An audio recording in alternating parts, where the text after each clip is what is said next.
ఎలుక సృష్టిలో అత్యంత పెద్దమైనది ఏనుగు. ఈ రెండింటిని కలగలుపుతూ మనిషి ఆకారం అందవిహీనంగా ఉండేటట్టు బొజ్జ, దానికి తల రూపంలో జంతువుని కలగలిపి మనకు ఒక జ్ఞానాన్ని నేర్పుతుంది ఆ విగ్రహ రూపంలో. అంటే ఆకారం కాదు, అందం కాదు, జంతువు కాదు,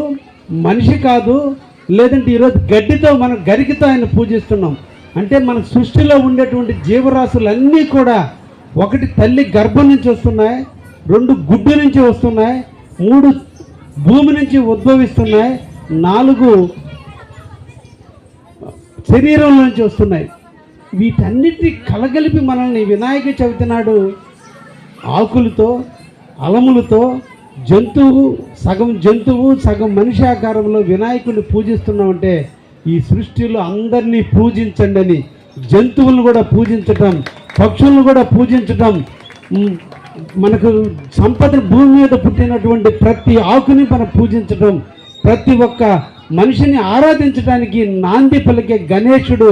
అన్నిట్లోనూ ఆయనే ఉన్నాడనే దానికి చిహ్నంగా పసుపు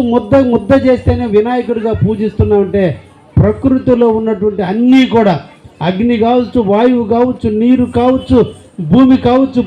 ఆకాశం కావచ్చు, అన్నీ కలగలిపితే ఈ సృష్టిలో ఉన్నటువంటి అన్నిటికీ మూలాధారమైనటువంటి ఈరోజు వినాయకుడిని చూసి మనందరం ఎదుటి వారిని ప్రేమించాలి, జంతువుల్ని ప్రేమించాలి, పక్షుల్ని ప్రేమించాలి, ఫలాలను ప్రేమించాలి. అన్నింటినీ ప్రేమించేదానికి చిహ్నంగానే ఈరోజు వినాయక చవితిని మనం జరుపుకుంటున్నామని, ఎదుటి వ్యక్తిలో లోపాలను చూడటం కాదు, ఎదుటి వ్యక్తిలో ఉండే మంచి లక్షణాలను మాత్రమే తీసుకొని చెడ్డ లక్షణాలను తొలగించుకుంటూ ఎదుటి వ్యక్తి మీద ద్వేషం కంటే కూడా ఎదుటి వ్యక్తిని ప్రేమించగలిగితేనే మన జన్మకి సార్థకత అవుతుందని. మనకి జన్మనిచ్చేటప్పుడే దేవుడు మనకి మనిషి జన్మనిచ్చాడు. ఈరోజు మనం గుడికి పోయేది ఆయనకి కృతజ్ఞతకి, నాకు మంచి జన్మనిచ్చావు, నాకు జన్మనిచ్చిన తల్లిదండ్రులు నాకు ఎంత దేవుళ్ళు అయ్యారో,